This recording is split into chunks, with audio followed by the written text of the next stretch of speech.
Hello everyone, welcome to this meetup. Today we have Chris Robison with us today from meTokens. He will talk about bonding curves and how they are applied in the project.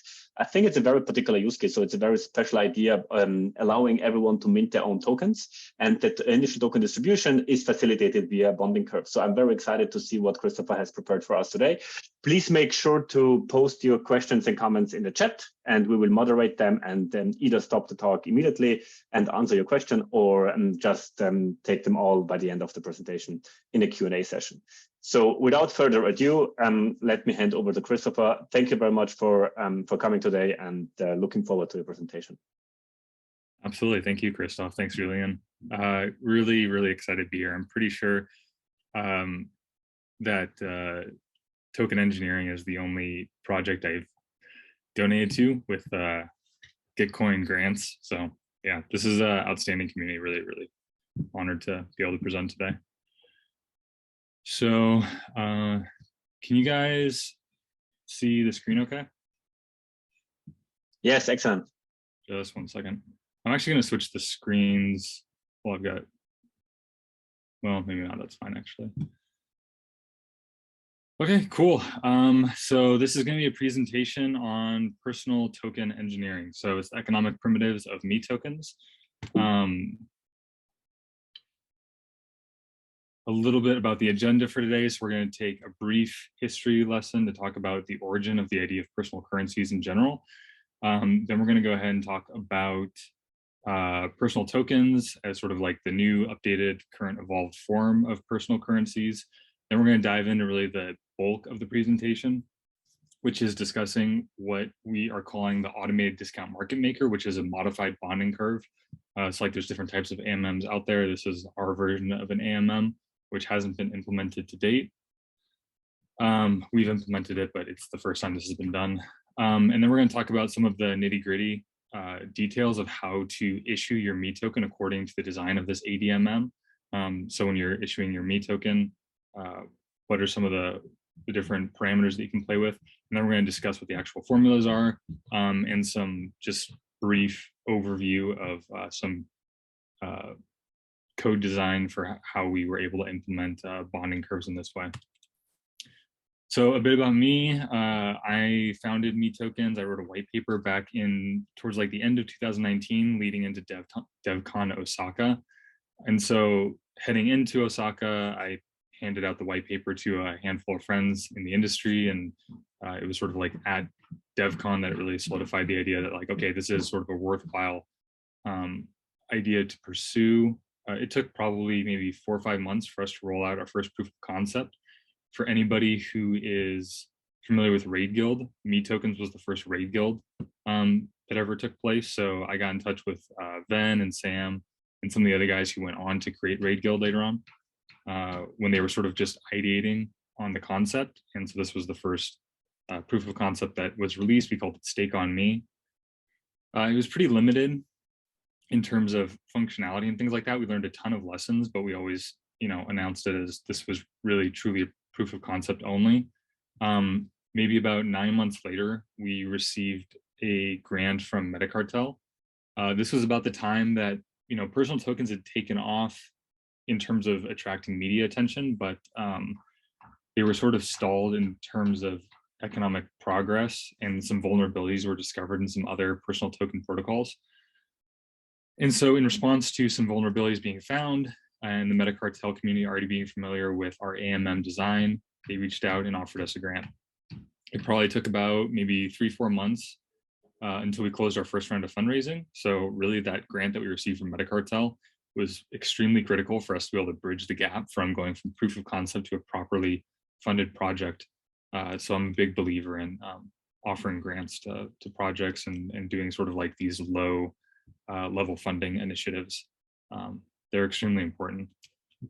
So from the point of raising funds, we completed our audit earlier this year, about end of Q1, beginning of Q2, around the time of ETH Denver.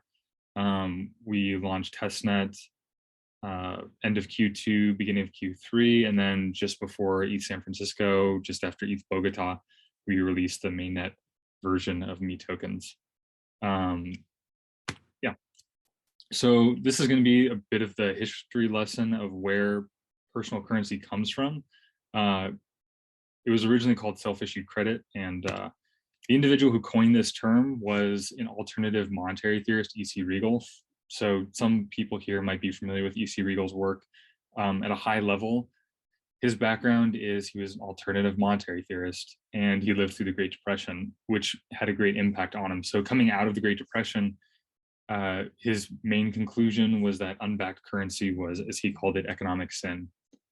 So he saw events like an executive order signed by the president of the US for all US citizens to hand over their gold to the federal government. He was completely offended by this, and obviously saw how a single centralized currency that was politically aligned with his government led to a massive economic fallout.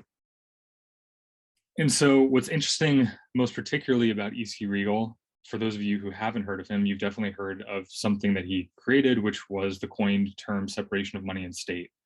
So the reason why he came up with this term was because he saw that a centralized, essentially issued currency could be used to benefit those who politically aligned with a government, while in poor economic times, this same instrument was used to exact harm on the population at large. And so it was used as a tool of economic oppression for the masses. So this is very similar to, of course, we're all familiar with separation of church and state, because it allows for potentially even a minority in power that is politically aligned with the government through their religion to massively oppress the masses who are not religiously aligned.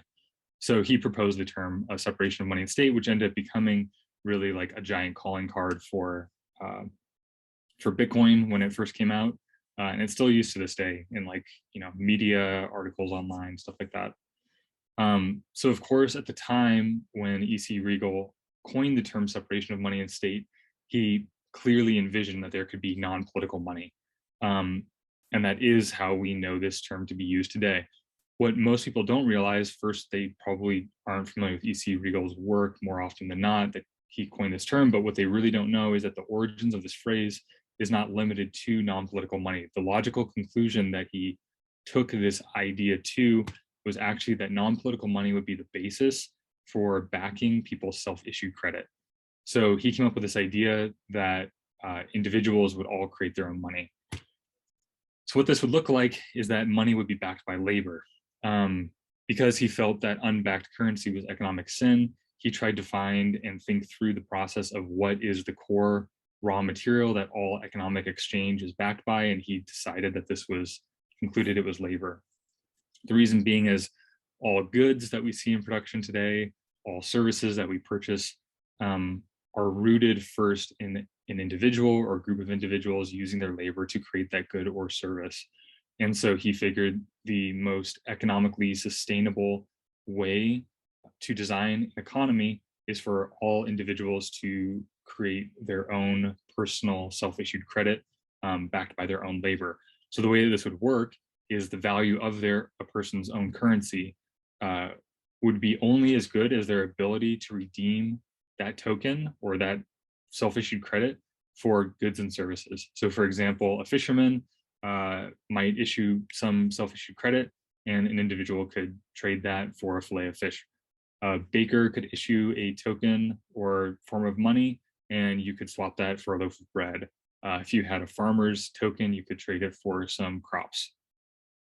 One of the most important things that helped affirm Riegel's belief that self-issued credit was a viable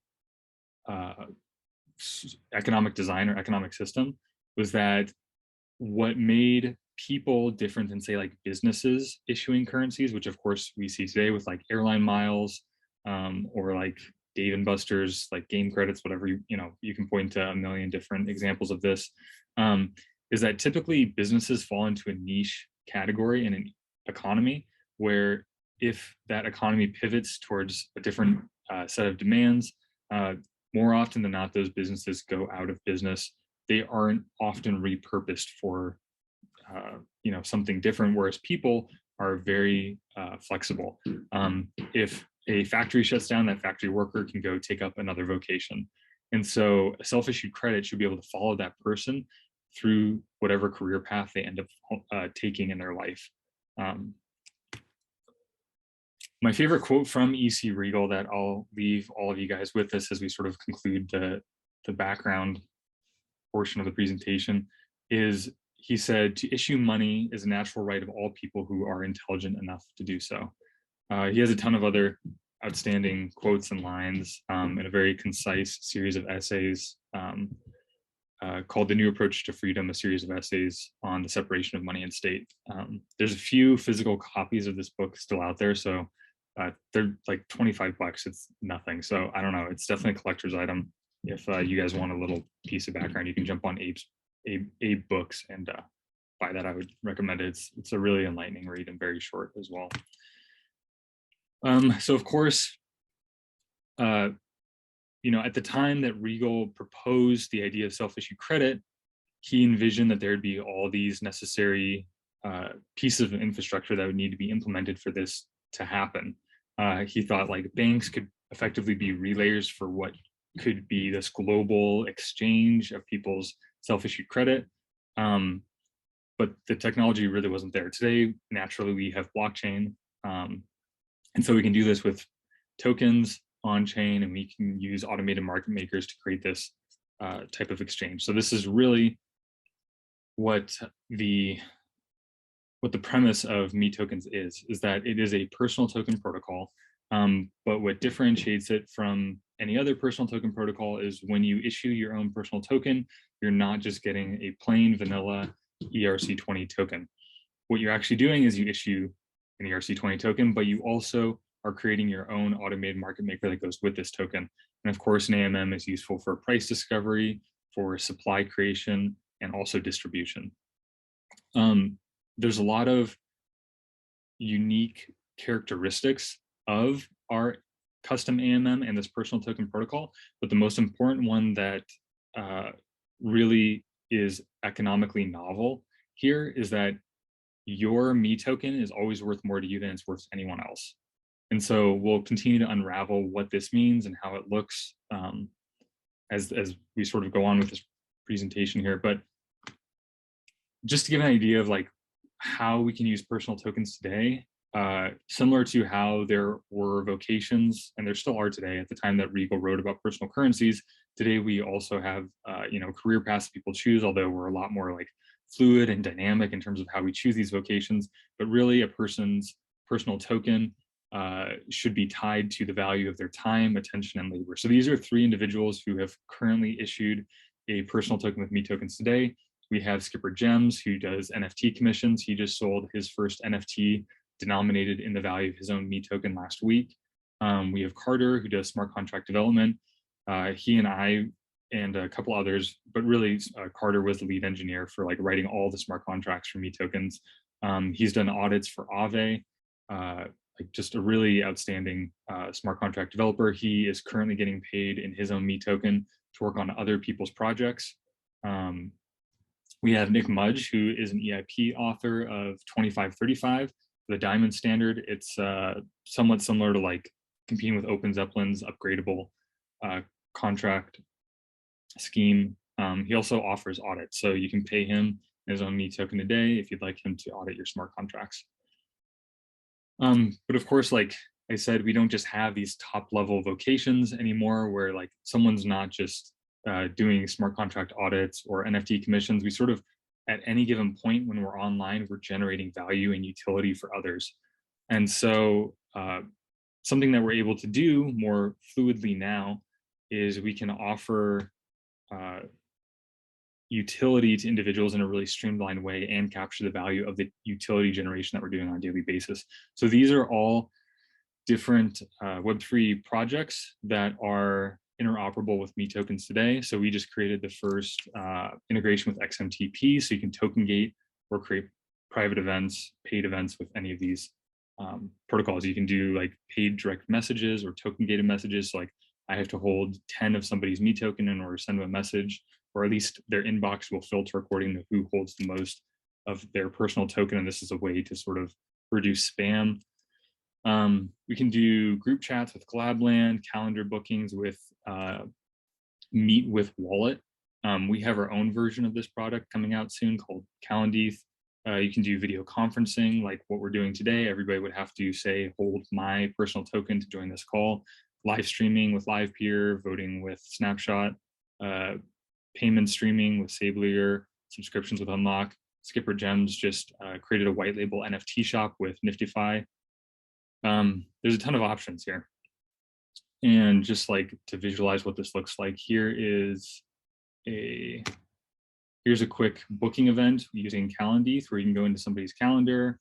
You can go ahead and fill out what your name, email, the topic of the meeting is. And then here you're token gated. You have to hold so many of their personal token in order to book the event. So you can obviously purchase more tokens from the booking event if you don't have them, and then go ahead and confirm the checkout. The reason why we designed the personal token protocol, so that way the value of your token is worth more to you than everyone else, there's sort of this asymmetric value creation, is because we've seen a lot of personal tokens get abandoned over time. And the main reason why we feel this is the case is because people's personal tokens effectively become a meme coin. When they're worth the same to you as they're worth to everybody else, suddenly you have to do more work and put that work into the system in order to generate value, instead of having that token work for you, which I really think is the point of a lot of token engineering, is like whatever the goal of that token is, there should be economic design around it to achieve that goal. So in this case, the goal of a personal token should be to always drive value to the individual. And if you wanted to set it and forget it and sort of like walk away for a bit, you're not sort of creating a debt hole where suddenly like you owe this token and token holders all of these obligations, because like you say raised money already. A lot of personal tokens previously were issued as for like ICOs, where somebody got the money up front and then they issued the token, but they had all the money. Why would they honor the token after that? And so that's sort of like the shortcoming of a lot of personal token design, which has been attempted, in recent times, even before blockchain. So there was an individual, Mike Merrill out of Portland, who did the first human IPO back in 2008, even before Bitcoin was out. And that was covered by like TechCrunch and Forbes or Fortune. It made like a huge splash. He now works in the personal token space, interestingly enough. But even when tokens started being built on top of Bitcoin as one of the first use cases, Tatiana Moroz at the end of 2013, beginning of 2014, was a musician, and she issued Tatiana Coin. She was the first person to create her own personal token on chain. And this is an experiment that's like continuously been attempted over and over and over. And it sort of seems inevitable that at one point we're going to unlock this potential for people to issue their own money. So how do we achieve this asymmetry in the market? We use the automated discount market maker. So this part is really going to be focused a lot more on the AMM, which can be repurposed outside the realm of just personal tokens. But there always has to be somebody on the other end who's like getting paid. This could be an individual in the case of meTokens. It could also be an organization or a business, such as like a retailer. It could even be a protocol, right? Like for a long time, we had like utility coins that were used like strictly to pay for resources on chain.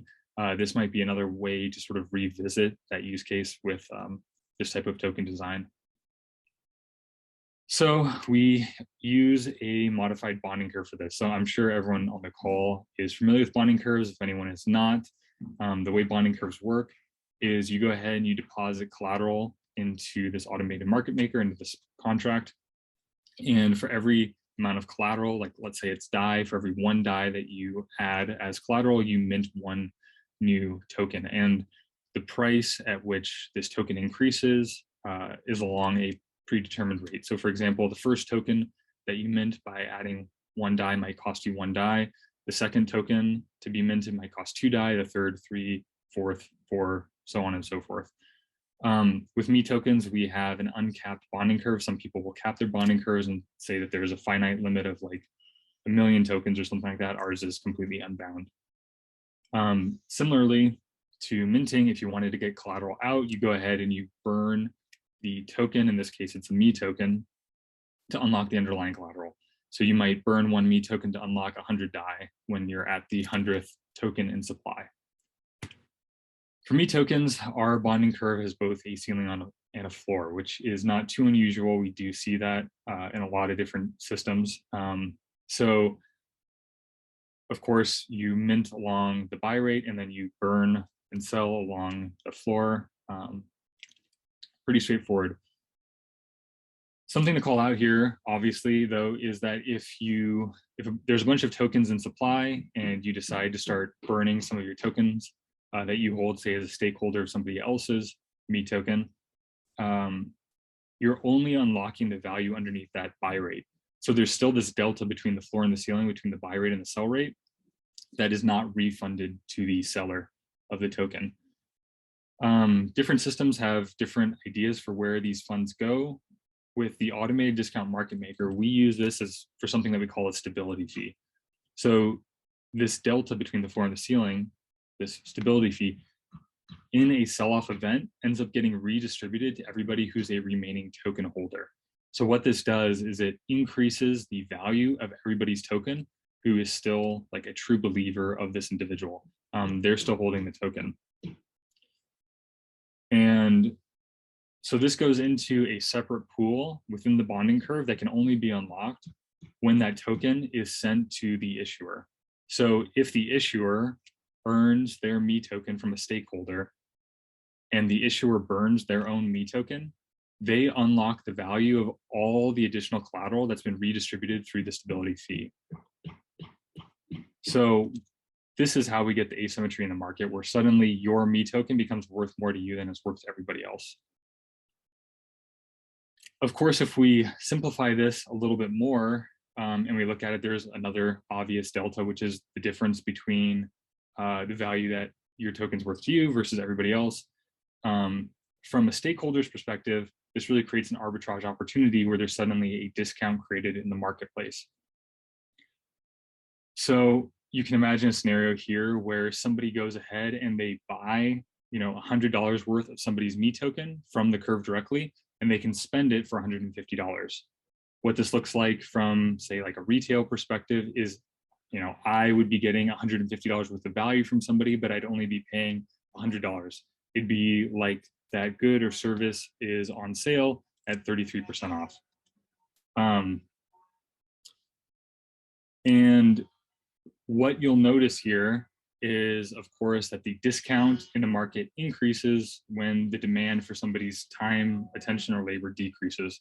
So when the demand decreases, there's likely some kind of a sell-off event where the supply of somebody's token, which is a proxy to their time, attention, labor, is decreased. When the demand for someone's labor decreases, that's when this discount is introduced. Of course, this is a useful tool or event to have happen, because when there's a discount in the market, that stimulates spending. And this is really where we get the idea of the automated discount market maker from, because as an analog, we see this type of behavior take place in the market all the time. When there's a lull in economic spending, retailers offer discounts or sales to stimulate more spending, just sort of like hold over a business until they get back to better economic times. So you could see this in there's clearance bins in retail stores when they're trying to clear out some of their old inventory that's not getting sold, and they need to make room for new inventory. During the part of the year historically when there's a lull in sales, like Black Friday was created, or at least like that's the folklore behind it. But we see these instances of when there's poor economic times, discounts or sales are offered to help stimulate spending. The difference is in these retail situations, there's entire business teams that are set up to sort of calculate what the price elasticity is for spenders, right? To figure out when they should offer the discounts, at what time, how much the discount should be. Individuals don't have an entire business team to do this, nor does an NFT artist really care about creating, figuring out when they should offer sales and stuff like that. They just want to keep producing art typically. So this is why we call it the automated discount market maker, is because it responds to economic incentives to automatically create these discounts in the marketplace to help stimulate spending. And this really introduces us to the flywheel of what we're trying to do here with an automated discount market maker, is that when spending is stimulated, there is some offer for exchange. So somebody comes to whoever, the issuer of a personal token in this case is, and says, hey, I'll give you, X amount of money in exchange for some good or service. When there is an agreed upon exchange that takes place, obviously the issuer gets to earn some income, which is fantastic. Like, this is really the goal of being an economic actor, is that if you're out there offering goods or services, you're hoping that eventually you do get paid for your work. So when you earn income, this typically means you did something good. You demonstrated your utility to the market. So you exchanged your time, attention, labor for some money, and you're able to show to everybody, not just the person that you exchanged with, hey, I am of value. If you do a good enough job of doing this, then what you're really doing is you're creating more demand in the market, where other people will see that you demonstrated utility, and they might believe that over the long term, you're going to be able to demonstrate more utility. You're going to become more productive in the future. You can imagine like a new smart contract auditing studio getting bootstrapped. And after the first couple audits, all of a sudden other people who are going to have their smart contracts audited 6 months from now might look at that auditing studio and say, hey, they're going to become a lot more in demand. Maybe we're headed into the bull market. I want to go ahead and purchase some of their synthetic labor now, so I can spend it with them at a later point in time. If they do that, of course, the supply expands. People go in and they purchase more of that person's token. And of course, the price increases as well. When the price increases, it gives more people in the market economic leverage to go ahead and spend at a higher rate than maybe when they bought in and purchased that token to begin with. And so another offer for exchange might take place, and the goal is to create this self-sustained flywheel where people are able to create this longevity to the value of their productivity, where they're really bringing in a lot of stakeholders who are interested in seeing this person succeed over the long run and interested in working with them and hiring them in exchange for their goods and services. Of course, this doesn't always work perfectly. And so, surely people can continue to demonstrate their own utility, their own value in the marketplace. But if this fails to translate to creating more demand, or for more people to buy into somebody's token and supply collateral to their AMM, then most likely the token supply will contract, the price will decrease. And what this means is a discount is created in the marketplace, where after enough time, surely this discount will look attractive enough for somebody to come through and be stimulated to spend some money with that person, to hire them for whatever their good or service skill set might be in the future. And hopefully this kickstarts the flywheel once more, where they have another chance at proving themselves. The high level takeaway of the automated discount market maker is really what this does is, depending on what your economic interest is, there are 3 different price points created out of one token. So there's the rate at which you can spend the token, there's the rate at which you can buy or mint new tokens to increase the supply, and then there's the guaranteed rate that you can always sell. So for low liquidity markets, this is extremely beneficial when you have this one-sided liquidity market, is that even if there's not a lot of other people, economic actors acting as liquidity providers, there's always a place where you can sell out of the market. Of course, in practice, for somebody who would be a significant producer, who would be generating like a high transaction volume in their own personal token, or in their, whatever that token is, it could be like a store token, right? More likely than not, the buy rate and the sell rate kind of collapse into each other and get traded, somewhere in between those two on secondary markets like Uniswap. And only when they need to mint more tokens, when it's cheaper to mint new tokens from the bonding curve, will the token supply expand. And only when there needs to be more liquidity provided to the secondary markets, when somebody sells, will the supply contract and be burned against the bonding curve. So within the scope of the automated discount market maker, there are a few issuance parameters that you can sort of tinker with to customize your automated discount market maker specifically for you. And keep that in mind that every single person, if they want, can choose to have their own issuance parameters. So this makes your personal token even more personal to you.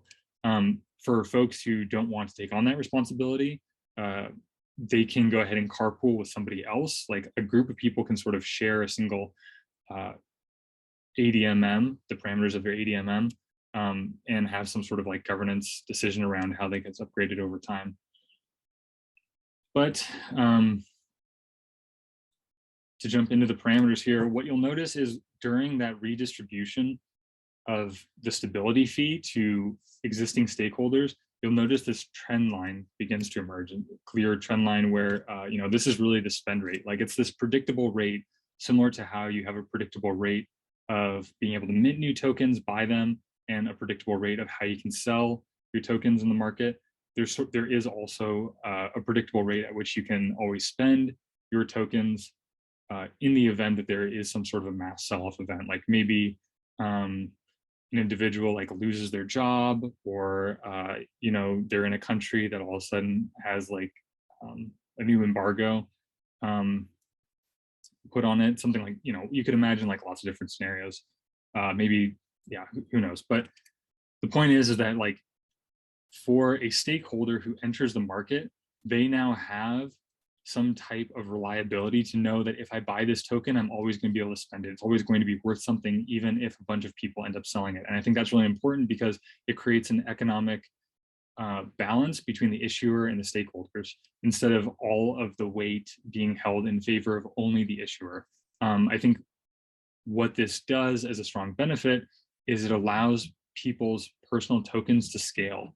If they don't have this, you know, like guaranteed or at least like verifiable rate of spending, it becomes very hard for somebody to quickly like ape into somebody's personal token without already like trusting them or having some sort of personal connection with them, or at least like an introduction through somebody else.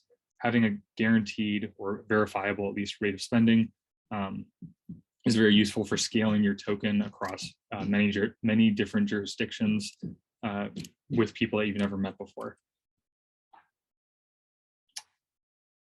To create that verifiable rate of spending, there's different parameters that you can sort of like tinker with to create, like choose how stable you want that verifiable rate of spending to be.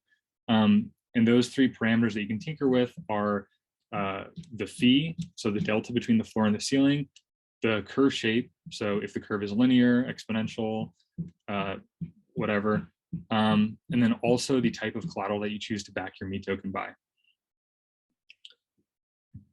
So you can see here that when there is a bigger fee introduced in the market, you have a far more stable spend rate. In fact, it's so stable that if you held, in the case of the top example, if you held somebody's meToken and there was a mass sell-off event, you would actually only increase the value of your spending. So you would never have less spending power than if when you bought in, except for if the issuer earns their token and they burn it out of the market, then they would burn some of that spending power out of the market, in which case you would be left with less spending power. But as a stakeholder, that would be a good thing because it's demonstrating that the issuer has utility. And of course, that would attract more stakeholders, people who would want to demand their time, attention, or labor. So when the fee is bigger, it's far more stable. When the fee is smaller, it's far less stable. Pretty intuitive. Something else to call out here is that when the fee is bigger, when there's larger delta between the floor and the ceiling, it is far less favorable for speculators. So people who just want to buy into somebody's meToken and then sell out only for profit, they never intend to actually spend their meTokens with the issuer. When the delta between the floor and the ceiling is much smaller, it's far more favorable to speculators. The reason being is because the supply only has to increase a small amount for them to have a guaranteed return on their investment by burning it against the floor. So speculators will like a smaller delta. Spenders are going to like a far larger delta. So depending on who you believe your stakeholders generally are, you might customize your your bonding curve for that audience. You could imagine an influencer wanting a far more like exciting bonding curve or something like that, whereas someone who just like wants to diligently work over the long term and create value is going to want a far more stable economy. You can also modify the shape of your bonding curve. So there's this idea of a reserve weight with bonding curves, which I'll talk about a little bit more later for anyone who's not familiar with the reserve weight, but basically the reserve weight is a proxy. It determines the shape of your curve. So a larger reserve weight will have a more flat curve. So a reserve weight of 50% is going to be linear. A reserve weight of 10 is going to be exponential. And when the reserve weight is larger, the stability rate is more stable. When it's smaller, it's less stable. Again, pretty straightforward. When it's more stable, this is going to be better for spenders. When it's less stable, it's going to be far more exciting for speculators. That price is going to shoot up extremely quickly and people will speculate and buy and burn along that curve all day long, which, you know, might be a good thing for sort of creating this redistribution of funds potentially. So something to think about. You can also modify the collateral of your bonding curve. So of course you can have like very straightforward ERC20s backing your meToken as collateral, like wrapped ETH or DAI, wrapped Bitcoin. But you could also have like boosted vaults that use slightly more exotic collateral types, such as DeFi, yielding ERC20s. So like you could use rocket pools, RETH, you could use Yearns, YDAI, Aves, A wrapped BTC, and all of these are earning like extra yield. So this liquidity is not just sitting there doing nothing. You can also be economically efficient with your funds. And you can use this additional yield as additional spending power potentially. You could configure the vault however you want. You could set it up as like a revenue sharing model, potentially, so like the yield gets split between the spending pool and then also just passive income for the issuer. That's super flexible. You could also install flash loan compatibility. So like people could flash loan from your vaults, you could passively earn a small amount. So lots of different options here. But these would all contribute to tinkering with how stable you want your spend rate to be. So looking at some of the unique formulas that we added to the automated discount market maker just to make it more accessible for everybody. The first one comes from Slava, from Relevant. Slava uses bonding curves over there and wrote like one of the absolute best articles on bonding curves, like for anyone who wants to really get deep into the economics, called Bonding Curves in Depth, Intuition and Parameterization. And this is like insanely resourceful. I recommend it to anyone who's interested in building with bonding curves. But in the article, he points out 3 problems with the Bain-Core formula in particular. The 2 most relevant ones to what we implemented here are pretty much the same. Like you cannot mint when the supply is 0 or when there's 0 collateral in your bonding curve. So the first problem that comes out of that is that when you create your own, in this case, meToken, you have to deploy with an initial balance pooled and token supply, meaning you have to supply liquidity to the market. For some people, this is a barrier to entry. We want personal tokens to be something that anybody can do, like someone right at the start of their career, such as like a recent high school graduate, or somebody who would rather take that initial liquidity, and that could be like an entire day's salary, right? Like that's worth way more to them if they're like, say, in a developing nation, but they have the skills to, say, be productive online or something like that. And so we want to make it so that way, like anybody can create their own meToken. They don't have to be an initial liquidity provider to their token. Other protocols have tried this, and it is a large barrier to entry. We've had people come into our community because they weren't able to get liquidity in their token elsewhere. So this makes a bonding curve far more accessible if we can do this. The other thing is that if the token supply ever does hit 0, so let's say the first economic transaction takes place, like I buy somebody's meToken, that person does something productive, and then I pay them with all their meToken, they burn it to unlock all the collateral.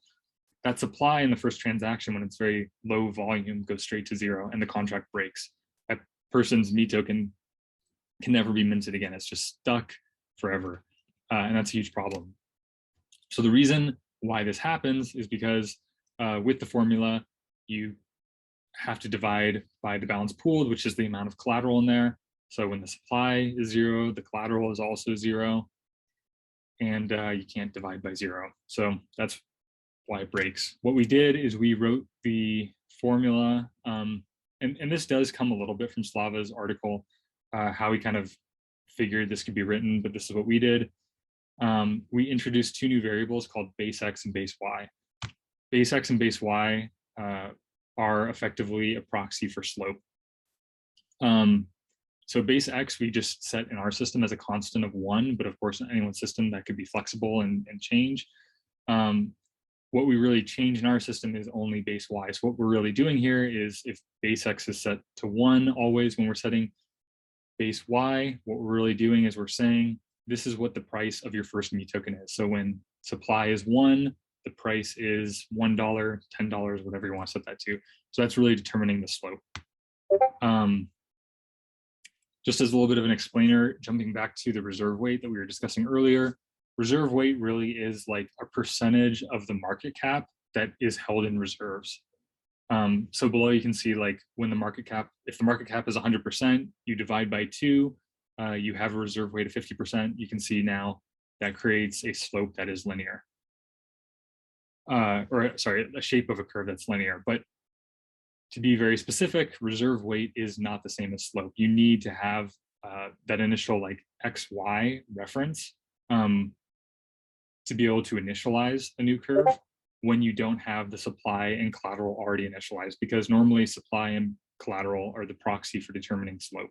So anyway, that's what we've done there. The other thing that we implemented here came from an article that was written by Billy Rennekamp. And also it came from a lesson that we learned with our initial proof of concept of Stake on Me. When we launched Stake on Me, we had 3 different predetermined curve types that we allowed people in the community to create their own meToken from. What ended up happening is we saw some people who created their own meToken. You know, after a month or 2 months, they would say, you know, I actually want a different shaped curve. I started with, you know, a linear curve. I want one that's more exponential. People who have exponential curves are getting far more market traction. It seems more exciting. So I'd like to have that, but the contracts weren't written for that to happen. And in fact, nobody had written a bonding curve that could change from one curve to another. This introduces a lot of economic vulnerability when you do this. Because if you go from a linear curve to an exponential curve, you have the same amount of collateral in place, and suddenly you push that price way up, where you might all of a sudden, if you switched, you know, in a single block, you might go from a price of like $10, but with a large amount of collateral backing it, to a price of $100 with even more collateral backing it. It creates this like really economically vulnerable arbitrage in the market, where suddenly everyone has incentive just to like sell out of the market very quickly. And it really just becomes like a gas war at that point. The other behavior that we saw when we didn't have this ability to have dynamic bonding curves that could change is people would not create their own token. They just like wouldn't opt into it. We had one venture capitalist who wanted to create his own meToken, and he couldn't decide which curve to pick in the first place. So he took his analyst and put him on the job to like write a report for him to say, what curve should I write, or what curve should I pick to be the best one for me? And it's like, and he never created a meToken. It's like, okay, so it was paralysis by analysis. And also like very few people have the resources to like hire an analyst, put them on the job to like determine what bonding curve is going to be best for them. So we allowed this flexibility in the market where now you don't have to, it doesn't feel like such an obligation to go ahead and choose your bonding curve. Now you can always pick it later and adjust over time. In Billy's article, he was really the first person, as far as I know, to propose the idea that bonding curves could change their parameter set while in production. And so he said in his article that dynamic curves would allow for the freedom to adjust your price formula dynamically by altering any of the values, any of the parameters that we just previously described. So those parameters again are, in our case, the stabilization fee, the shape of the curve, and the collateral type. For the first two, these are very formulaic, and so we do have a formula right at the top that you can see for how to calculate a time-weighted variable. So a time-weighted stabilization fee, a time-weighted reserve weight for the shape of your curve. This formula is the same for both of them. And the way that this works is you have a current variable, like value set, and then you have a target value set. And you have a start time and an end time for like this update period. This time-weighted formula will go ahead and like slowly change, for example, like the shape of your curve on a block by block basis. And so what this does is it reduces that arbitrage vulnerability from people just going in and instantly selling or buying and entering into a gas war.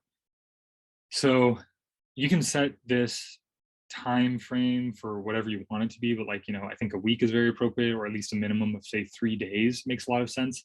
Having it in 1 day is not, it seems very short, especially for people living in different time zones.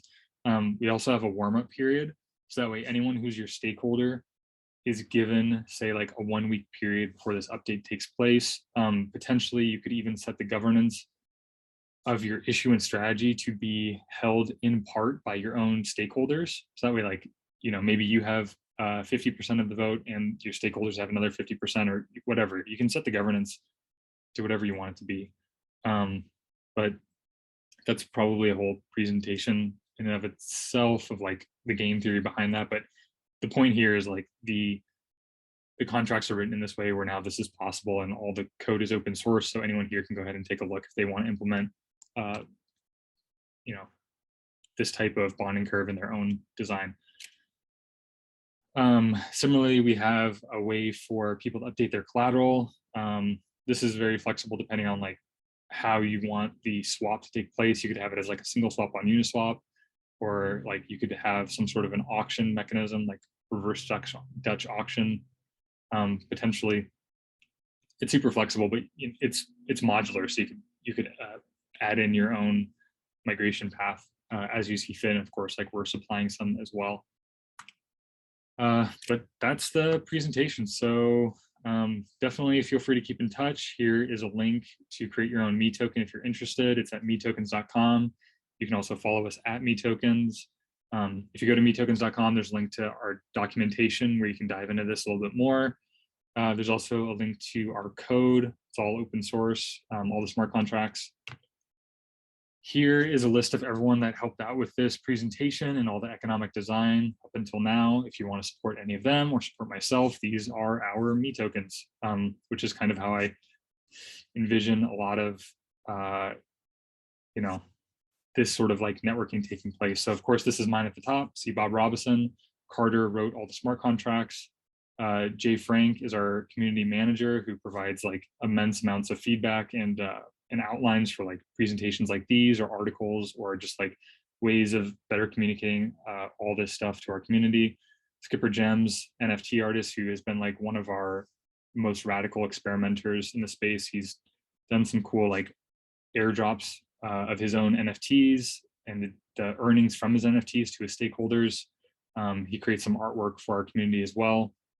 Nick Mudge, who created the Diamond Standard, which we do use in our system. It saved us like 12% on gas just by switching our framework. It's really, really powerful for anyone who's not familiar with it. It's worth jumping into. And he also does smart contract audits as well and reviewed our contracts only at a high level just to make sure we were implementing everything correctly. But yeah, at this time, I'll go ahead and open this up for questions if anyone is interested in discussing this new type of automated market maker in depth or version of a bonding curve. So thanks for letting me chat here today, and excited to talk further with anyone who's interested.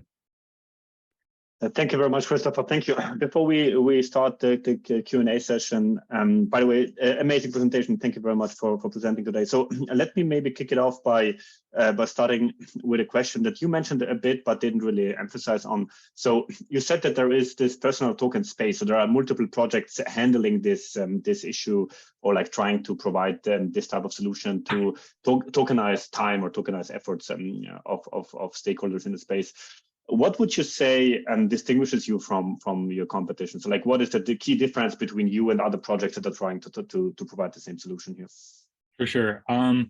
So one solution that's out there, it's a very custodial strategy. It probably is the most popular, I would say, that has been used. What they do is, it's a centralized company.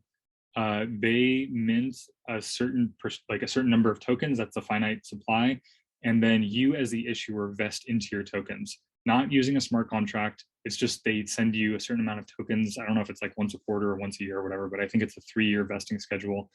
And then they keep, I think it's either 12.5% of your token supply or 10% of your token supply. And that's pretty much it. They give you these tokens, and either you can act as a liquidity provider to put some of the tokens that you just were given plus some ETH or DAI, you can put that, say, onto Uniswap and act as your own LP, or you can apply for a grant from this company for them to act as an LP for you. And I think the starting amount that they typically do is like 50,000 or something like that. But the thing is that they only do this for, like, they don't give it to everybody. You really do have to apply for it and be somewhat of like an influencer to start with. The fact that it's also a very vanilla ERC20 that doesn't have like a verifiable spend rate to it, I think means that it really is a type of token that's only left for influencers to use. Because at the end of the day, influencers can sell not whatever they want to their fans, but more or less it's kind of like the category that it falls into. What they're really looking for in that design is somebody who already has a large market and wants to sell a new product to that market, which is a token which might unlock some things. You can contrast that to meTokens, which is, because the curve can be initialized from 0 and grow with that person throughout their entire career, it's really more accessible and meant for anybody. So like, there doesn't have to be some LP that angels for you to give you permission to do this. You can go ahead and just start it. The youngest person in our community is 7 years old. There's somebody who's part of the DAO House community. He's a father. He created a meToken for his son, and he uses it as like a savings account, more or less, for him, and rewards him every time. Competes in Brazilian Jiu-Jitsu. So every time he wins a competition, he buys some more of his token. And this is sort of like the equivalent of his allowance. Okay. Yeah. Interesting. Thank you very much for answering this so thoroughly. So basically, you're saying that the solution that you provide is both like the primary market for the token, but also the secondary market, because you can allow people to set it up individually. Everyone knows that it's transparent. Everyone sees like the equations. Everyone sees like what the buy and the spend prices are, and also the sell prices. And then you don't force people to basically mint those tokens behind closed doors, right? Like, so you say like everyone sees the contract and everyone sees what's happening and can follow track with your supply and demand, instead of having a centralized party providing all the liquidity, and then you on your own would take this liquidity and provide it only to a secondary market, as you said, and Uniswap, AMM, or whatever, where those tokens could be exchanged, right? And one thing that you also, like, I don't see happening there as well, is you wouldn't have this delta in the AMM, right? Right. Yeah, exactly. And that's incredibly important, because when you don't have that, when the token's not worth more to you, there's actually a very, very low incentive to continue to work for that token. I've talked to some people who have done it that way, and they basically felt like they were creating a debt obligation when they sell those tokens and they earn the money up front. And that's like, on one level, like a very spiritually like depressing state to be in like in debt to other people. With this system, you're not creating debt. In fact, you don't actually earn anything until you create the economic exchange. The personal token in this regard is sort of like this meta market that exists around you that you don't even really have to pay attention to. Like other people are observing how you progress in your career or are becoming more productive, and they're sort of like trading and sort of creating the liquidity that then it's more of like a carrot that you work for, rather than like a ball and chain that you're tied to, really. So I think that's also like one way to distinguish this type of incentive structure. Yeah, very interesting. Thank you very much. But still, the counterparty risk, so to say, like with like is each of your creditors basically has to believe in you, right? Like they have to trust you that you are going to provide the solution that you promise, and you are going to fulfill the work. You're going to like improve over time and so on and so on. Because if you by any chance decide not to accept this token anymore for any of your services, then all of your investors or all of your creditors basically lose the value in the token, right? Sort of, but there really couldn't ever be a scenario where like you would no longer, I mean, sure, you could no longer accept the token, but the thing is like, it's always a proxy for the underlying collateral, right? Like it's a proxy for DAI or it's a proxy for ETH. So when you're earning your own meToken, you're really earning DAI or ETH. So yeah, I mean, I guess you could like, for some reason, just totally be vengeful and say, I'm really never going to accept this. But if you're getting paid any other way, this is the same as that, really. So. Yeah, but like I'm referring to counterparty risk in a sense that doesn't necessarily have to be with your like on purpose, because you can, for example, have an accident, you can die, right? Like, what's happening then? Like, so I invested in you because I trusted you that I will like acquire your services for the next 2 years, and then suddenly you don't work anymore. So like my money is or like my tokens, my meTokens of you are not. Are worthless, right? Is this the case? Like, so so the question with the counterparty risk still remains here. But anyway, so like given the fact that you would be the one providing services for a longer period of time, this is a very amazing concept to make sure that you have the incentive structures right. You have the person issuing the token wanting to grow the economy, wanting to like have more people demanding the services, and making sure that there are also utilities in the tokens or in the services, because the token will rise in value if this is the case, right? So it is a very straightforward way to align incentives across a small economy. Very nice. Yeah. Cool. Yeah. But let me like just ask some questions from the audience, because like I don't want to monopolize the time. So we had a lot of questions. Let me scroll back to the beginning. So counterparty risk I did ask already. Is there a maximum supply? You said no. So there is not an option even in your system to set this, right? Right. I then asked the question about how do you determine parameters of the curves for each use case, but you answered this in the talk. So like you basically can choose the curvature, you can choose the delta, you can choose time frames for particular issuance rates. This is what you can do. But I was wondering about the cell mechanism, because how you described it means that in the specification of your system, you seem to have a different cell mechanism of the token depending on who is the seller, right? So if I am the seller, I'm triggering a different cell mechanism because I am taking money from a different pool as well, right? Yeah, exactly. So the two different parties. So yeah, there's just in a statement in there that's like, if you're the issuer, you get to sell the token at the rate of the spend rate and unlock all that collateral. If you're anybody else, then you sell at the rate of the floor if you're selling against the bonding curve. If you're selling on secondary markets like Uniswap, you're probably selling somewhere between the floor and the ceiling. Exactly. So to make sure that like this counterparty risk that we mentioned before is not applicable here, like in the case of my debt, I would need to make sure that someone else has access to my wallet, so that someone else has access to this mechanism, right? So that they can take over my meToken in case I'm not able to do it anymore, right? For sure. And this could, you could imagine a scenario like this leaves room for maybe another primitive to be built on top of this that looks something like a life insurance policy, and a smart contract wallet could be useful in this case, that becomes set as the owner rather than an externally owned address, like we're used to with MetaMask. Yeah. Nice. Okay, so then the next question was about like, because you can use the contract that you have as a primary market, or even as a secondary market, you can sell and buy on it. But why wouldn't I want to, like, if I were a trader of this token, why wouldn't I want to initialize a secondary market, an external secondary market, where I could also trade this token, where I could potentially get better rates? So I could sell it for a higher rate than the sell rate provided by the contract. Oh, I think people will naturally do that, because it's totally permissionless to become an LP with like Uniswap. You can just open up a new pool or whatever. So I'm sure people will do that. Yeah, they totally could. And some people might even choose to say like, okay, this person's a very volatile individual, so I'm actually going to buy their me token because I want to LP it on a secondary market like Uniswap and collect a bunch of secondary market fees, like transaction fees, as a way to like, make money. Yeah, but wouldn't this, omit the possibility of collecting this delta spread into this secondary pool on your bonding curve? Because if the tokens are swapped somewhere else, like, you wouldn't create this delta, right?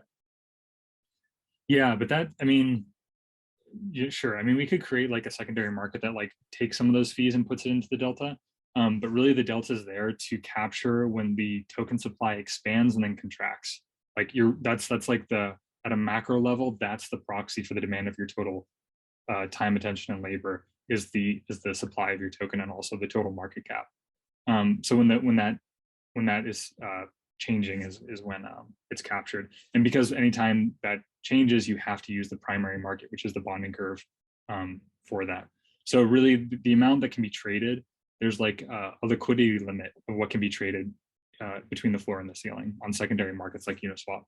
But it is true, like while it's trading and sort of like ranging in that area, not expanding or contracting the token supply, no additional fees are being put into the spend rate. But you could fork Uniswap and then put it in there if people wanted to. But yeah, I don't know. That's one solution, but. No, I'm just wondering, because, so maybe correct me if I'm thinking something wrong here, but if I own your token and then I want to sell it, I wouldn't want to sell it back to the contract. I would much rather want to sell it to someone else who still wants the token, but wants to accept the price which is between the buy and sell rate on your curve, right? Mm-hmm. Because this would be better for me and also would be better for the seller, for the buyer, because we both would benefit from it. So so this is why I'm saying, so what you describe here is only the possibility like that I'm selling back to the contract, so like the supply of the token contracts, right? But if I'm just selling to someone else and there is no change in supply, I would be much better off on a secondary market elsewhere. Yeah, for sure. And you can imagine like having a front end that's more like CowSwap or 1inch or something like that, like an aggregator that chooses like, okay, is it better to buy along the curve or buy from somebody else who's selling secondarily? Cool. Yeah, perfect. Thank you. We have another question. Trying to understand still how this translates into a real-life human example. Discounts for products or massive products are straightforward, but when talking about humans, labor, time, value addition, how can you create demand if the content or value is not valued? If you're doing something that's not valued, I'd suggest you probably do something else. I don't know, but maybe that's like an oversimplification of it. But like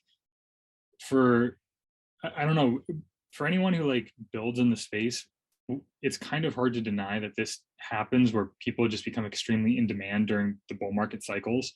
Like the price for smart contract development goes crazy. Like if someone's not familiar with it, I think they might have a hard time believing what people get paid to be just like a decent smart contract developer. And so these happen in market cycles. And so this is sort of a way to hedge heading into market cycles like that. But I do think there are a lot of people who it's very clear to observe that they're going to be more productive or in demand over time. Like one reason why I was motivated to create this type of system in the first place is because my background was with a lot of the earliest ICO projects. So like the project I worked with the most was Horde, but it was really part of the same IMAP family as I also worked with Golem Foundation for a little bit. For folks who remember Golem and Omisego, which is now OMG Network. And something that I saw, because I was sort of going to all these conferences and meeting people in the field and speaking at at events and stuff like that is I was meeting these other individuals who were all of a sudden like not joining these ICO projects. And this was in the ICO fallout. It was, they still wanted to build in the space, but because there wasn't money left at these startups, they couldn't get hired, but they still wanted to build and they were highly motivated to do so. And they started building things on their own individually that were creating far more value than a lot of the ICOs that had taken place in the years prior. So like one person that I met was Austin Griffith, who like most people know in the space that they're building. It was like, when I first met him, it was completely obvious that he was going to become a rock star in terms of like building things that became extremely valuable. He produced, and we worked together in collaboration on the burner wallet that was released ETH Denver in, I think, 2018. I think it was 2018 or maybe 2019. And that burner wallet had no business model associated with it. He didn't make any money from it. And it was used at every conference for the next 2 years. But everybody asked him, hey, Austin, can you help like customize the burner wallet for like our event or their event? Like it just kept going on. And so there actually was all this demand for his time, attention, and labor. It was just going sort of uncaptured, really. And you know, he'd get paid, I'm sure, in some small part, but he was totally obvious that he was going to become like more productive over time. I also met Hayden Adams before he built Uniswap. And again, like I met him at an event in New York, and he was just he was in a debate with like this Bitcoin maxi about why Lightning Network was a terrible idea. But like the way that he was carrying himself was like, this guy clearly is so, it was obvious he was going to like do something significant. It just was. And so you meet people, and there are individuals who are like creating tremendous amounts of value. And I think that this really works well for them. And once they demonstrate how a system like this can be really good and self-sustaining, it'll be a lot more obvious for like smaller builders. But I think NFT artists are a really clear example where an NFT artist is bottlenecked by their ability to only drop, say, like one piece of art a week or something, right? So like, let's say Friday is the day that they drop their NFT. That means there's an entire week period where there's no economic engagement with the creator and their fans. People are just anticipating when this next NFT is going to come. And so this might be a way for them to hedge to gain more purchasing power for that NFT on Friday when the new NFT is released. And so even if they're not the ones who are able to purchase it and be the highest bidder, other people might be sort of buying into this token to gain leverage over buying their NFT the following week or something like that. And that holding the token over enough time might then allow somebody to be able to afford buying that person's NFT in a future week or something. Nice. Yeah. And the example with auditors, I think, is another clear one. Yeah. So here you basically say that this should be treated as an investment into a person who is capable of producing an output or a deliverable within a given period of time. But would you recommend this this person to set up a meToken ecosystem at the beginning of the career, like before they even like grow, before they are big, before they're known, or is it something that they should do once they are established, or like doesn't it make any difference? What do you think about this? So what is the use case? For sure, that I think it's worth doing it at the start of your career, or at least considering it. But I think the reason why it's worth doing it at the start of your career is because what it does is it allows for a resolution to take place in the agent principal problem of interpersonal relationships. Meaning what ends up happening to a lot of people at the start of their career is they do eventually find their niche, but when they find their niche, it's usually because they're working for somebody else who sort of like mentored them in some way. Like this very often is an employer. And what ends up happening is this person ends up growing to the point that they exceed the value that they're getting paid by this employer. And how do I say this? Like, you can imagine a scenario where like an entrepreneur or an employer, right, has a designer on their team, and this designer is so stinking good, like incredibly good. In fact, if anyone else knew how good this designer was, they would hire them for double what they're getting paid by this employer. The problem is the employer doesn't want to tell anybody about this designer, because if they tell anybody else about the designer, that other person is going to offer them more money. That designer is going to leave and go work elsewhere. Having this kind of a mechanism allows the employer to still have exposure to the growth of that individual even after they leave. And it doesn't have to be in such a concrete relationship as an employer-employee. It could be just like, you know, people that you freelance with on a regular basis. Like I said, we came out of Raid Guild, and you start meeting people in Raid Guild who are really, really good. and you meet other people who want to start up raids, to like have their projects being built. If you have had a successful raid, you actually don't really have that much of an incentive to tell another person who wants their raid who in Raid Guild are the best people that you've worked with to have them work with them. Because as soon as they start working with them, all of a sudden it's going to be harder for you to work with them. And so I think this allows for there to be exposure for anybody to suddenly become an advocate for you, to help share your work with other people. And that, in my opinion, is what blockchain is really good for, is you set some kind of a goal, you design incentives, and then those incentives are structured in a way to accelerate the rate at which that goal is achieved, right? So like at a very basic level, Bitcoin was created to create non-political money. Ethereum was created to deliver Turing complete smart contracts. Personal tokens should be designed to accelerate the rate of somebody's success. Like the incentive should be designed for that person to help them out. So that's why I would suggest doing it earlier rather than later. Amazing. But if I invest in you, so like if I trust you to be like a good designer in the future, and I would need to buy the credits initially and then hold them and use them as, you know, like currency to buy your services, right? I mean, I could also sell them off at some point for profit, but if I want to work with you, I would need to invest very early, like the amount that I'm intending to spend for working with me, right? Exactly. Yeah. Cool. Perfect. Thank you. Let's move over to the next question. We have quite a few. Can meToken also be considered as a personal vault? The issuer brings in value to the curve while buyers get in early, and their early bought token grows as the issuer buys his own meToken to distribute or keep like a vault.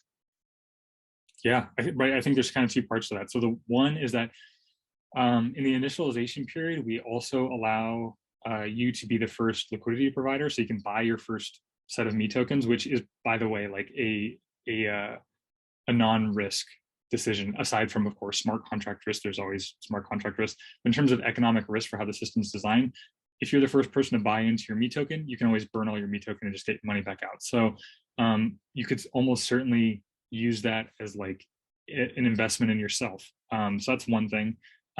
As you earn your meTokens from your community of stakeholders, you can continue to hold it. Again, this is an investment in yourself. But at the same time, like we said, there's DeFi compatibility. So you can select a vault that is also going to earn yield on all the collateral in your vault. And you can structure this in any way you want. One way that could be very exciting to structure this is you could have a vault where you as the issuer passively earn all of the yield that comes from the total market cap of your meToken. So what's interesting about that is all of a sudden, like the interest you earn isn't only on your own savings, right? It's also on everybody else who's become a liquidity provider. And I think that's very fascinating, where all of a sudden it is other people who are acting, like you said, as a creditor to you, helping to provide you with this passive income, even during like lull economic cycles.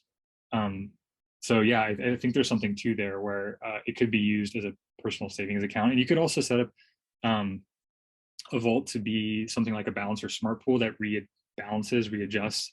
You know, you could say like 50% ETH or 50% DAI or something like that. Like it's incredibly fluid and dynamic in that regard.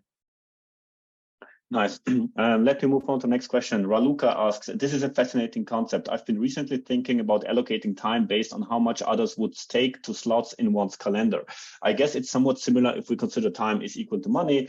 Maybe in this case, one answer to Natshi would be that if someone is fully booked, whatever the equivalent in their personal tokens, then someone whose token is valued a bit less, but can still be invested in, people turn towards them. I'm wondering if this way of perceiving ourselves and others could eventually have some less happy social consequences. Oh, yeah, I think so. I mean, the probably worst scenario, right, is this provides an opportunity to like short somebody, and that is very scary, potentially, right? I know this isn't exactly answering your question. I'm trying to think more specifically about valuing people's time and comparing one to another, but I think socially that kind of already happens, and I don't, you know, people refer to it as like, oh, it's really like it's a dog eat dog world, or it's very cutthroat, like competitive and things like that. But I don't know that there's like anything that is worse from using this system in that regard. But what is for sure some kind of a real risk is if there's an opportunity to short somebody, there's an opportunity to you know, slander that person or, you know, character assassinate them. But by the same token, there's a bunch of stakeholders now that have an incentive to actually stand up for you and, you know, say like, you know, this person really isn't a bad person if there is slander going on or whatever. You know, currently, if like in cancel culture, it's very expensive to stand up for somebody because you only have your reputation to lose. You don't really have much to gain. So that's one way that the system helps. But, you know, the absolute worst scenario is anytime you create a marketplace around an individual, what you're potentially doing as an unintended consequence is you're creating an assassination market, right? Like this is what everyone talked about with prediction markets when they were first created. You could easily create assassination markets. And potentially this could also be structured. I mean, this could also lead to something like that, which is quite dangerous. I don't know what the answer to that is. I don't, you know, killing people is illegal. So like there is, you know, like our legacy legal system in place that would disincentivize people from actually doing that. But, you know, there's much more subtle ways of manipulation, things along those lines. I don't know what the answer is to that. Sure. But yeah, surely that's something to consider and be concerned about. Yeah, I mean, one thing that I see happening here is that if, for example, like you would have people value your time, right? Like, so this would be a pricing mechanism by the community. So you wouldn't be able to say, I myself want to have this amount of money for an hour, because if no one is booking my calendar at this time, at this price, and I would need to go down with my price, right? So you would get into a community pricing mechanism instead of an individually based pricing mechanism for each agent in the economy, right? Sure. Yeah. You could even set a floor and say, I won't book anything less than that, but you could always allow the auction mechanism to take over and go higher. But, yeah, so how is it? But yeah, how is it actually like? So I was wondering about the utilities that you didn't mention to talk so much about them. So like this is only the issuance mechanism, right, that you described with the bonding curve. But how is it connected to the utility mechanism of people providing the services? So how do you like how is this connected? How do you make sure that someone who is offering services you know gets to use the token in a particular way that they are designed and so on? Yeah, I mean, I think there's like streamlined tools. There's two different categories of. There's one that's like any service or good that's over the counter would need to be paid in a similar way as like if you're hiring somebody on Upwork or Fiverr or something like that, right? Like, you know, you have to you might pay them once a week for an ongoing job or whatever, or you might even call upon some escrow service to sort of act as an arbiter of a dispute or something. But then there are like more streamlined types of services like booking time on someone's calendar, where, you know, it could just be like a token gated event, right? It doesn't have to be like a paid event necessarily. If it's token gated, then like I showed with the demo of Calendeth, you have access to Google's API to book time on their calendar if you hold a certain number of tokens. With XMTP, it's similar. You know, if they're using meTokens inbox, that they're filtering anyone who messages them and is a holder of their meToken to the top of their inbox. So it's about building tools where that's sort of just built into it. Yeah, but this is basically left to the project then, or left to the particular use case, right? You don't take care of this so much, right? Like you're just providing the primary market and a bonding curve and the issuance mechanism, and then you say you can integrate this token in your application if you build something for it, but you don't necessarily provide those applications with your market, right? Yeah, the only one that we implement now is XMTP is natively built into the meTokens platform, and then Calendeth will be released sometime early in the new year, and those two will be integrated in meTokens directly. Otherwise, we're going to have like a list of apps where you can go through and kind of like cobble your utilities together on your own. But like we'd like to have a streamlined way of doing this. So something that we've envisioned is something like an app store where you can like install like different applications or utilities into your meToken. And so then you would end up creating something like a token OS where now like everybody knows when they go to your profile what applications you've installed and like what you have a history of using at the smart contract level, stuff like that. So exactly, because what I see happening here is if you have this meToken now issued, you could say someone is booking a slot in your calendar with a meToken, or someone is auctioning, like a group of people are auctioning for a particular time in your calendar or for a particular project that they want to execute with you, right? And all of those mechanisms, the auction mechanism, the booking mechanism, the staking mechanism, those are features that need to be built, provided, and integrated into those applications so that the token can be used appropriately, right? Yeah, exactly.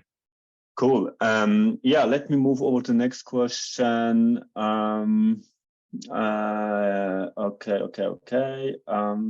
Okay, some comments. Nice talk, great community. Some compliments. This is nice to share. So does the curve shape change according to an oracle or according to a predefined change to be implemented at a certain time, or can be either? So I think that this is a question around the dynamic aspects of the bonding curve that you've mentioned. And here we have Karim asking about how this is actually taking place. So how are those dynamics integrated? Yeah. Okay. Great question. So the way that we have it set up is in issuance strategy, we just abbreviate and we call it a hub. So when you create a meToken, you subscribe to a hub. And this includes what the shape of the curve is, the delta between the floor and the ceiling, and the collateral type, and like any sort of vault details about if the collateral gets lent out on Aave or Yearn or whatever, right? So each hub has an owner. The owner is in charge of setting, like being able to change any of the parameters over time. At a protocol level, however, there is the warm-up period and the duration of an update is universal to everybody, meaning that, like, you know, an owner of a hub couldn't update the meToken or like the hub issuance strategy like immediately overnight if they wanted to. So like the entire protocol has to agree to what the duration is, and that's just for, you know, security purposes. But the way it could work is that owner could be anybody. So for example, like I, as an issuer, could create my own hub, and therefore I entirely own the issuance parameters. I can change those within the constraints of the warm-up period and the duration of an update cycle. You could also allow a hub to be owned by a DAO. So it could be like a group of issuers who come together and they determine collectively like what makes the most sense. And then what that means is for a lot of people who don't want to think about crypto economics, they can just subscribe to a group of people who they trust and say, like, you know, this group of people, there's, you know, it's a multi-sig, let's say, there's like 10 of them. I generally trust that they're going to make the best decision, so I'm just going to subscribe to their hub. If at any time they decide to update their hub to something that you don't like during that warm-up period, you can resubscribe to another hub that could be like the current hub settings that you're at. Like, so you keep your same parameter set. For example, the hub, I mean, it could be owned in any way that you really want and conceive of. Like I said in the presentation, you could imagine a scenario where, like, if you create your own hub, you could be set as a partial owner, and then you could allow anyone who holds your token to be a partial owner. So maybe you know, at least like 10% of the tokens need to vote in order to change the parameters. And you own like 50% of the voting power or 25% of the voting power or whatever, I don't know. But you can kind of like modularize that at the most basic level and sort of create an agreement with your token holders if you want, or you can subscribe to other people and sort of delegate elsewhere. Yeah, I hope I answered the question. So you basically disentangle the logical implementation from the technical implementation, right? So there is like a way how to technically solve it. You have this hub, and you can basically make changes in the parameter sets feasible. And the way how you have the governance over this hub, this is something that is totally up to you. So you can choose how you want to set this up. And then the follow-up question from my side would be: do you have any empirical evidence on like how this, like, what's going on here? Like, do you have any research? Do you have any numerical results or like past data that shows which strategies have been successful and which less so? I mean, what we do have is like a history of people who are using their meToken and showing that like other people get more excited about folks who are more productive. So like Skipper Gems is an NFT artist. He probably has like the highest transaction volume on his token in terms of like frequency of trading. Same with Carter. He also continues to trade his time for smart contract development. And Skipper was also like the most successful person out of the original proof of concept of Stake on Me as well. You know, something that he did is he was providing like special privileges to his token holders, especially, you know, at that time, Rarible was doing liquidity mining for their Rari governance token to NFT artists who sold on their platform. So he was selling exclusively on Rarible. He was earning Rari, and he was taking Rari and using it as like creating dividends and sending them to people who were holding his meToken, and that was extremely successful. Jake Bruckman is a VC at Coin Fund. There used to be a platform called Microsponsors, which was effectively like an auction house for time on your calendar.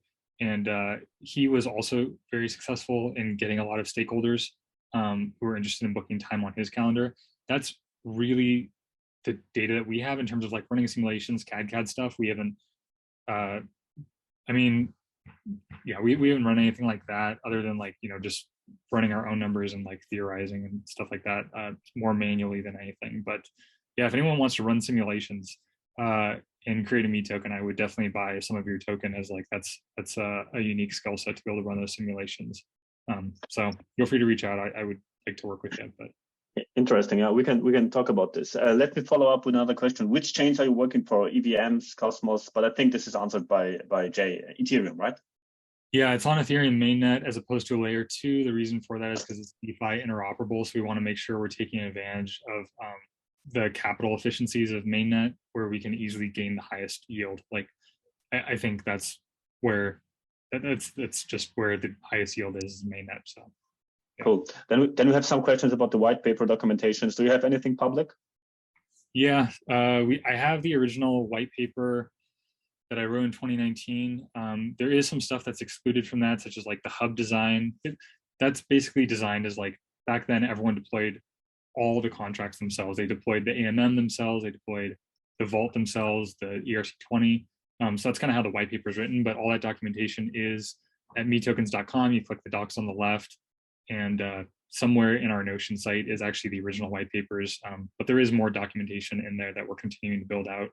It's still kind of rough around the edges, but it should provide anyone who's interested with far more context. If there's not something that you want to see in there, let us know. I'm pretty quick to go ahead and add more documentation, and appreciate any feedback. So yeah, thank you. Cool. Next question by Zaremba. How close is the meToken to the original idea of money backed by labor and money redeemable for goods and services? Is it not the case that the type of pressures, forces that the meToken operates create a disconnect between the prices of the token and the goods and services that the issuer can provide? For example, the pricing of bonding curve is unlikely to be connected to the value of goods and services for many types of goods and services. Would you say that the meToken is supposed to create network effects for the goods and services that the issuer offers? I think that's a great way to phrase it. Yeah. Everyone thinks about personal tokens for a long time because everyone was saying like 1 token is 1 hour of time, or 1 token is 1 calendar booking. They were thinking about like the price of a good or service being denominated in that token. I think more accurately, it's going to be that the token is a proxy for the underlying collateral, and you're still going to price your goods and services in like US dollars, or, you know, whatever your local currency is. So you'll ask for $100 worth of your meToken, for example. So yeah, I would say more than anything, meTokens are an instrument for creating network effects around an individual. Yeah, and the utility and value of their time, attention, and labor. Cool. Then there's a question about you sending the slides of the recording, like distributing for, like, if you're interested in sharing the slides, there's people in the audience who would be happy to have them. Then, okay, we are uploading the recording to our YouTube channel. Amazing talk, big props to the meTokens team, feeling very early to this movement, and we'll be reading more about EC Regal. This is a comment as well. Instead of selling tax delta between buying and selling curves being re-injected into the curve to provide more backing for the circulating tokens, can we direct this delta tax to a different address? That's not how it's structured in the smart contracts now, but I mean, in theory, you could write a very gas inefficient vault that does this. But I think if that's what you're interested in doing, it really is like a different economic system or like incentive structure. Yeah, I I'm generally like a little bit skeptical of it, because I think then it doesn't create an asymmetry in the market that helps you sustain your own meToken. And actually what it does is it creates an incentive for you to not deliver because you want your token to crash, because then you don't have to do anything and you just start earning money when people sell. So I am skeptical of that as a design system, and would encourage people not to create super Frankenstein type vaults that do that. But you know, in theory, you definitely could. I would warn people, caution people about doing that before. Yeah. Yeah, but so what you're saying, you should keep the general structure, but you can add like maybe a side vault, like for like a small percentage of whatever that is going to a community fund or like insurance mechanism or whatever, right? So like the general structure should be the same, but you could navigate some parts of your money to a different purpose, right? Exactly. And what I would encourage everyone to do when they're thinking about that is really think that what you're doing is you're creating an agreement with your stakeholders, right? Like this isn't, you're not just like creating this structure in a vacuum. Like you are going to have people who you're negotiating with when you're proposing this and saying, this is how, if you want to engage with me economically in this way, these are going to be the rules. Do you think someone else will accept these rules? So just be mindful of that. But yeah, you could do that. Nice. Is there any recommended book from Regal to read more about this? Yeah, I would say the one that is The New Approach to Freedom, you can get from Abe Books. There's usually about 4 or 5 copies available, and they're somewhere in the range of like $25 to $35. I own 2 copies just in case they start. Yeah, I don't know. I collect rare books anyway, so for me that's like a cool thing. But that's like for sure the most lucid book, like writing on this subject that's out there, hands down. You can also, I think the website is like newapproachtofreedom.org or .net. If you just Google New Approach to Freedom or EC Regal, there's 2 people out there who've created websites where you can get the entire collection of essays as a PDF. So it's free. Yeah, I would read that. That's definitely the quickest go-to. There's also a documentary that a gentleman made, like, I don't know how old it is, like maybe 15, 20 years old or something like that. And it's like this, it's sort of corny cartoon. It's called Money is Debt Part 1, 2, and 3. In total, it's like 4.5 hours. And in that, he talks about self-issued credit. That's he discusses EC Regal in that. And that's like a fun animated way to get exposed to more of these ideas. And so I can link to that and follow up with the resources there, maybe later along with the slides, so everyone can access them. Nice. Another comment, it's not so much a question, it's a comment. I'd love to help thinking about this wider, as this is not only for devs and not only for developed countries. Many other societies like Latin American countries may get value of no Web3 related jobs having a personal token to be paid, avoiding counter inflation and devaluation, example, doctors, professionals in other fields, etc. Thinking in crypto massive adoption, we need to think out of the box, out of devs' lives only, in my honest opinion. So this is a comment, but this leads me to a question from my side. Like, okay, we know that it's technically feasible what you do, but like, what are the legal implications? Like, and how am I allowed to issue an own currency? Because like this is not always not always supported by governments, right? Yeah, for sure. But what I'll say about this is that we, I don't want to put the individual's name out there, but we worked with somebody who was on the SEC investigation as an expert witness on the prosecution side against EOS. You know, I don't know what that was, like 3 years ago. And so he worked with all the prosecuting attorneys, and we shared like desk space together, basically. He was very excited about the meTokens design, and so he brought this to the lead prosecutor, one of the lead prosecutors on the EOS investigation, and her feedback on it was she felt that this was a very appropriate token design, at least in the US, is what I can speak to. I'm a US citizen, so that's the jurisdiction I'm most familiar with. And you know, I wouldn't take this as like perfect legal advice, but what she shared is the reason why this is a much better system and a very appropriate one if a person were to issue their own token is because when a person creates their own token with the system, they're not receiving all the money up front. Like they're not receiving money for having done nothing and then creating a token that is only valued by a promise to deliver value in the future. What they're doing in this case is that the token is collateralized by something, and the issuer only receives money when they engage in an economic exchange. So when they provide some good or service, they get paid for it. That's the only time that the issuer gets money in the system. And so she felt, because of that, that it was a very appropriate token design. Of course, like, yeah, I think issuing any type of a token, even an NFT, right, is a type of personal token. You do have to have a certain level of risk tolerance to engage in that market behavior in the first place. Yeah, that's about what I can say to that. If anyone actually, maybe he doesn't want to be put on blast here, but Jay Frank, our community manager, actually is an attorney himself. And so if anyone wants to discuss a little bit more of the legal implications, he does like having those conversations. Of course, I don't think he would give it as like, you know, as perfect legal advice, but the conversations are interesting, and he does have a wide breadth of knowledge. So nice. Let's move over to the next question, which is more straightforward. How can you prevent price manipulations on meTokens? Yeah, so there's sort of two ways that price manipulation can happen. There's pump and dumps, right? So like other people in the market could buy up your token, and when more people buy in, they sell it. But I think the stabilization fee is what really helps prevent that. Like, that is a very unique feature of the automated discount market maker, is that it accounts for speculators coming in and trying to abuse a low liquidity market. And it does so at the benefit of those who are like the true believers in the market. So I think in that regard, it's very self-regulating for anybody who's an external stakeholder.